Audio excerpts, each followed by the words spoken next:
సనాతన ధర్మ ప్రేక్షకులకి స్వాగతం. మనతో పాటు ఒక అతిథి ఉన్నారు. వారు వచ్చేసి వేదాంత ఆచార్యులు, ఆస్ట్రాలజర్, వాస్తు నిపుణులు ఆచార్య వెంకటేష్ చిక్లెన్ గారు మనతో పాటు ఉన్నారు. వారితో మాట్లాడదాం. ఇక్కడ వేదం యొక్క అప్లికేషన్. భగవద్గీత ఒక కర్మ స్పెసిఫిక్ చెప్పదు. అంటే నువ్వు ఈ దేవుడికి ఆరాధన చెయ్యి, నువ్వు విష్ణుమూర్తిని ఆరాధించు, శివుడిని ఆరాధించకు, అమ్మవారిని ఆరాధించకు, ఇట్లాంటి ఇంత లో లెవెల్ శాస్త్రం కాదు. అట్లా చేశారు. అన్ఫార్చునేట్లీ ఈ వైష్ణవ సాంప్రదాయాలు అట్లా చేశారు. అట్లా భగవద్గీత దానికోసం గానే కాదు. భగవద్గీత ఏ దేవతని ఆరాధించు, కానీ ఉన్నది ఒకటే పరమాత్మ. సో ఇప్పుడు ధర్మ మార్గంలో నేను మారాలి అంటే మనిషికి ఒక స్వాభావికమైన ప్రవృత్తి ఉంటుంది. ఆ స్వాభావిక ప్రవృత్తి కొంచెం జంతువుతో పోలిక ఉంటుంది. ప్రవృత్తి అంటే ధర్మం గురించి మనం పెద్ద కేర్ చేయం. అంటే రెగ్యులర్ నీడ్స్ కానీ రోజువారీలో ఇది ధర్మమా ఇది అధర్మమా అని ఆలోచించి పని చేయము. ఎగ్జాక్ట్లీ. సో అది చేసేసాక ఆలోచించే ఇప్పుడు అది చేసినాక human being is a self conscious being. Self conscious అంటే మనం ఎవ్వరు చూడట్లేదు అనుకుంటాం, కానీ నన్ను నేను చూసుకుంటున్నాను, నేను చేసిన పని నేను మర్చిపోలేను. అది ఉన్నంత వరకు సో అది ఉంది కాబట్టే పశ్చాత్తాపం అనేది. తాపం అంటే అఫ్లిక్షన్, పెయిన్. పశ్చాత్తాపం అంటే చేసిన తర్వాత పడే బాధ అనేది పశ్చాత్తాపం. ఇప్పుడు ఈ పశ్చాత్తాపం నుంచి విముక్తి ఏ కర్మ ఇవ్వలేదు, ఏ పూజ ఇవ్వలేదు, ఏది ఇవ్వలేదు. పశ్చాత్తాపం నుంచి విముక్తి అంటే గిల్ట్ అంటారు ఇంగ్లీష్. గిల్ట్ నుంచి విముక్తి ఇచ్చేది బ్రహ్మ విద్య మాత్రం. సో కమింగ్ బ్యాక్, ఇప్పుడు సాధారణమైన హిందువులకి అంటే నార్మల్ పీపుల్ కి భగవద్గీత అప్లికేషన్ ఏంటంటే, భగవద్గీత ద్వారా మనము మన స్వాభావిక దోషాలని ఎలా జయించాలి. ఇప్పుడు మీరు అడగచ్చు, ఈ బ్రహ్మ విద్య అనేది భగవద్గీత యొక్క విషయం అని మీరు చెప్పారు. బ్రహ్మ నిరూపణం. మళ్ళీ ఇక్కడ మీరు జయించాలని అంటారు. అంటే సో దీని అర్థం ఏంటంటే, ఇప్పుడు మనం కర్మ ఇంకా జ్ఞానం అంటే కర్మ చెప్పే వేదం, జ్ఞానం చెప్పే వేదం, దీన్ని ఎట్లా చూడాలి, సమన్వయం ఎట్లా చేయాలంటే, కర్మ చెప్పే వేదం యొక్క తాత్పర్యం కర్మతో ఆగదు. ఇప్పుడు ఒక గురువు ఉంటాడు, ఒక గురువుకి కొంచెం ఆయన దూరదృష్టి, ఆయనకి ఏదో చూడగలుగుతాడు. ఆ గురువు దగ్గర ఒకటి వెళ్ళి, నేను ఇప్పుడు ఏం చేయాలి గురువు గారు అంటే, నువ్వు అక్కడ కాశీకి పో అన్న ఆయన అని చెప్తాడు. ఇప్పుడు కాశీకి పో అంటే అక్కడ కాశీతో ఆయన జర్నీ ఏంటి అవ్వదు. కాశీకి పో అంటే నీ కాశీకి పోతే ఒక గురువు దొరకచ్చు, దాని ద్వారా నువ్వు అభివృద్ధి చెందొచ్చు. చిన్న దివ్య దృష్టి అనుకోవచ్చు. ఆయన ఫ్యూచర్ లో ఏం చేయగలరు, ఎక్కడ ఏది అనేది. అక్కడ లిటరల్ గా కాశీకి పో అనేది గోల్ కాదు. నువ్వు అక్కడ కాశీకి పోతే నీ లైఫ్ లా ఇంకా ముందు పోతావు అని అర్థం. సో ఇక్కడ కూడా శాస్త్రం కర్మ చెయ్యి, యావత్ జీవం అగ్నిహోత్రం జుహూయా, ఇది వేదవాక్యం. అంటే ఇప్పుడు ఇంతమంది ఎన్నో సంప్రదాయాలు మేం వైదికం అని కొట్టుకొని వస్తుంది. బట్ ఒక బేసిక్ వైదిక కర్మ అగ్నిహోత్ర కర్మ. ఈ అగ్నిహోత్ర కర్మ ప్రతి ఒక్కడు రోజు చేయాల్సిన కర్మే. సో ఇప్పుడు ఈ కర్మ చెప్తుందంటే, ఈ కర్మ పరత్వం అంటే ఇప్పుడు వేదం ఈ కర్మనే పరత్వమా అంటే ఈ కర్మనే మెయిన్ అని వేదం చెప్పే సారాంశమా అంటే కాదు. ఫైనలీ అన్ని కర్మలు దేని కొరకు అంటే మన స్వాభావిక దోషాలను మనం జయించిన తర్వాత కర్మ పని ఉందా అంటే కర్మ పని లేదు. అందుకే వేదవ్యాసుల వారు ఏమన్నారు, తస్మాత్ కర్మ నకురువంతి యతయ పారదర్శినః న్యాసః ఏవ అత్యరేచయత్. న్యాస అంటే సన్యాసం. అట్లాంటి వాడు సన్యాసానికి రెడీ ఉన్నాడు. సో సన్యాసం ఎవరు తీసుకోవాలంటే ఈయన తీసుకోవాలి. ఎవరికైతే స్వాభావికంగా దోషం లేదో వాళ్ళు జయించారో, ఆ జయించడం ఎలా? కర్మ ద్వారా.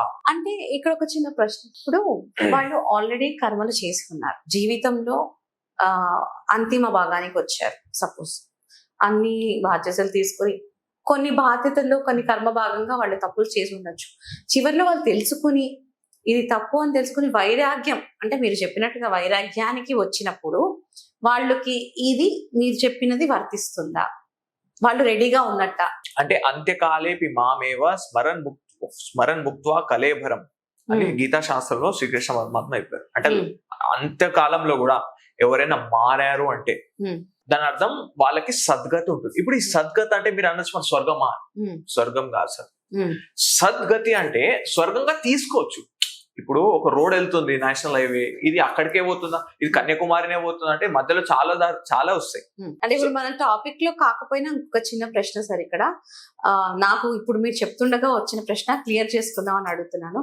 అయితే ఇప్పుడు నేను చెప్పినట్టుగా వైరాగ్యం కర్మ భాగం ఉంది. సో అంటే మన భవబంధాలన్నీ తెంపుకోవడమే కదా వైరాగ్యం అంటే. ఆల్మోస్ట్ నాకు పట్టలేదు, అయిపోయింది, నా బాధ్యత ఇక్కడితో క్లోజ్ అనుకుంటేనే కదా వైరాగ్యం.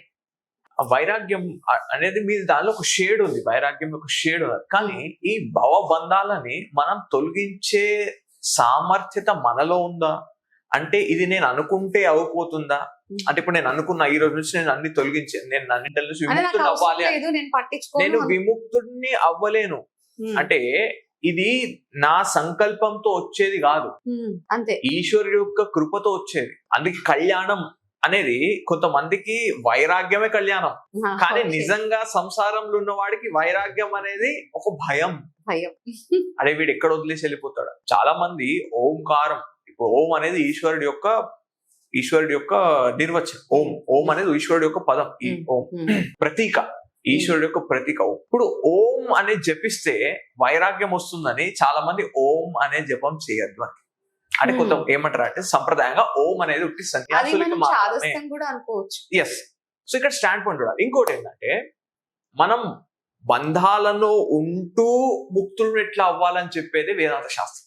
ఓకే. అంటే ఇప్పుడు సన్యాసం తీసుకున్నంత మాత్రాన వాడు బంధాల నుంచి ముక్తుడు అవ్వలేడు. ఎందుకంటే అది కూడా ఒక ఆశ్రమం కాబట్టి అందులో కూడా మనం పొద్దున్న లేస్తాం, మన అనుష్ఠానం మనం చేసుకుంటాము, మనం చేయాల్సింది చేస్తాం, నేర్పించే ఉంటే నేర్పిస్తాం, అన్ని చేస్తాం. సో సన్యాస ఆశ్రమంలో ముక్తి లేదు. అర్జునుడి యొక్క చాలా పెద్ద వికల్పం ఇది. ఎన్నో సార్లు పదే పదే గీతా శాస్త్రంలో ప్రతి అధ్యాయంలో శ్రీకృష్ణ పరమాత్మని, కృష్ణ నువ్వు కర్మ చేయమంటున్నావు, మళ్ళా నువ్వు జ్ఞానం గొప్పదంటున్నావు, మళ్ళా నన్ను కర్మ ఎందుకు చేయమంటావు అంటే అర్జునుడు ఏమనుకుంటున్నాడు అంటే నువ్వు యుద్ధం చేయకపోయి సన్యాసం తీసుకో అని శ్రీకృష్ణ పరమాత్మ చెప్పాలి అని అర్జునుడి యొక్క ఎక్స్పెక్టేషన్. శ్రీకృష్ణ పరమాత్మ చెప్పాలి. సో అట్లా అంటే నువ్వు చేయాల్సిన ధర్మం నువ్వు చెయ్యి అని అంటాడు తప్పితే నువ్వు ఇది చెయ్యి అని చెప్పడం ఆయన. ఎందుకు చెప్పారంటే ఇప్పుడు శ్రీకృష్ణ పరమాత్మ జ్ఞానం ఇచ్చేసారు, అర్జునుడికి జ్ఞానం ఇవ్వలేను, సీక్రెట్ గా ఏం పెట్టలేదు. ఆయన బ్రహ్మ జ్ఞానం ఇప్పుడు కాదు, నీకు మళ్ళీ ఇస్తా అని చెప్పలేదు, బ్రహ్మ జ్ఞానం ఇస్తూ పోయాడు. కానీ అర్జునుడు మళ్ళీ వెనక్కి వెళ్ళి నేను ఇప్పుడు ఏం చెయ్యాలి, నేను కర్మ చేయాలా, జాయసీ చేత్ కర్మణస్తే మతా బుద్ధిర్ జనార్దన తత్కిం కర్మణి ఘోరే మాం నియోజసి కేశవ. నువ్వు జ్ఞానం గొప్పదంటావు, నన్ను కర్మ చేయమంటావు ఎందుకు? నేను కూడా జ్ఞానం అంటే అర్జునుడు దృష్టిలో ఏంటంటే నువ్వు ఇప్పుడు సన్యాసం తీసుకో అంటే అర్జునుడు సన్యాస ఆశ్రమాన్ని అదొక మోక్షాశ్రమంగా భావిస్తుంది. అంటే నేను సన్యాసి అయిపోతే నేను ముక్తుడిని అయిపోతా అని అనుకుంటా. చాలా మంది ఇప్పుడు కూడా అనుకునేది అదే కదా. సర్టన్లీ ఆల్మోస్ట్ ఇప్పుడు జనాలు కూడా నేను సన్యాసం పుచ్చుకుంటే నాకు మోక్షం వచ్చేస్తుంది అనుకుంటారు. కానీ ఆ మోక్ష మార్గం అనేది భగవంతుడు నిర్ణయించాలి, ఎలా ఉంటుంది అనేది తెలుసుకోవాలి. అంటే కొంతమందికి సన్యాసం ఈజీగా వస్తుంది, అంటే వాళ్ళ పూర్వ పుణ్యం వల్ల వాళ్ళకి ఏంటంటే ఆ మార్గం చాలా క్లియర్ గా అనిపిస్తుంది. ఇంకొంతమందికి అంత క్లియర్ గా కొంచెం స్ట్రగుల్ ఉంటుంది. కానీ శాస్త్రం అనేది ప్రతి ఒక్కరికి ఒక ప్రొవిజన్ ఇచ్చింది. నీకు గనక మోక్షం కావాలి అనే దృఢ సంకల్పం ఉంటే యత్ అహరేవ విరజేత్ తదా అహరేవ ప్రవ్రజేత్, ఆ రోజు నువ్వు సన్యసించే. సో ఇక్కడ ఏ రూల్ లేదు. నిజంగా ఎవరికైనా వైరాగ్యం ఉంటే ఆ వ్యక్తి ఎప్పుడైనా సన్యసించవచ్చు. కానీ సన్యాసాశ్రమం ఒక సాధనం మోక్షం పొందడానికి, but it is not an end. That's what Bhagavan Krishna is repeatedly telling Arjuna. ఇప్పుడు కనుక మీరు ఒక ఇన్స్టెన్స్, అర్జునుడు విన్నాడు శ్రీకృష్ణ పరమాత్మ, అర్జునుడు జ్ఞానం పొందాడు, అర్జునుడు శ్రీకృష్ణ పరమాత్మకి సాష్టాంగం పెట్టి నాకు మీరు జ్ఞానం ఇచ్చారు, ధన్యవాదాలు గురువు గారు అని చెప్పి వెళ్ళిపోయాడు అనుకోండి, కొట్లాడకుండా వెళ్ళిపోయాడు అనుకోండి, సపోజ్ వెళ్ళిపోయాడు అనుకోండి, శ్రీకృష్ణ పరమాత్మ ఆపేవాళ్ళు కాదు. ఎందుకంటే ఈజ్ క్లియర్. ఇప్పుడు క్లియర్ ఉంటే నువ్వు కర్మ చేయనైనా చేస్తావు, చేయనైనా చేయవు. ఇప్పుడు అర్జునుడు సిచ్యువేషన్ ఎట్లుంది అంటే మధ్యలో ఉంది.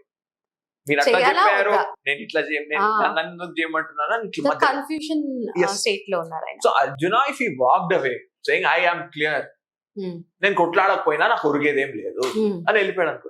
ఎందుకంటే శ్రీకృష్ణ పరమాత్మ 2వ అధ్యాయం 12వ శ్లోకంలోనే క్లియర్ అయిపోయాడు. ఏంటంటే నత్వే వాహం జాతు నాశం అంటే ఏ సమయం అలా లేదు, పూర్వంలో నేను లేను అనే సమయం ఎప్పుడు లేదు. అయితే అర్జునుడు అనొచ్చు, అయ్యా నువ్వు పరమాత్మ, నువ్వు శ్రీకృష్ణ పరమాత్మ, నువ్వు అన్ని కాలాల్లో నువ్వు ఉన్నావు, మేమెంత జీవులము బద్ధులము అంటే అట్లా అనుకొని ఉంటే, అందుకే శ్రీకృష్ణ పరమాత్మ తర్వాత ఏం చెప్తారంటే నత్వం న ఇమే జనాధిపాహ. అంటే ఏ సమయం లేదు, నువ్వు లేని సమయం ఎప్పుడు లేదు పూర్వంలో. ఓకే. సరే నేను గొప్ప, నువ్వు గొప్ప, నేను గొప్ప. మళ్ళీ వీళ్ళందరూ ఏంటి జనాధిపాహ అంటే ఈ యుద్ధ భూమిలో ఉన్న జీవులందరూ వీళ్ళ సంగతి ఏంటంటే వీళ్ళు కూడా అంతే. ఓకే.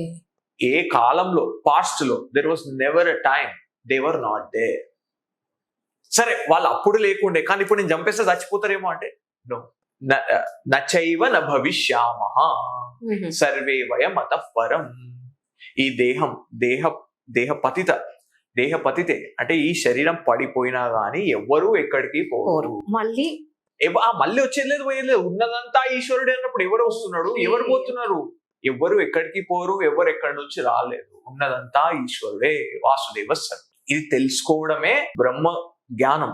బ్రహ్మ జ్ఞానం అంటే ఇది తెలుసుకోవడం. దీని రియలైజేషన్ అని ఒక తప్పు పదం వాడతారు. రియలైజేషన్ అనేది నాకు ఆల్రెడీ తెలుసున్నది, నేను మర్చిపోతే అక్కడ రియలైజేషన్.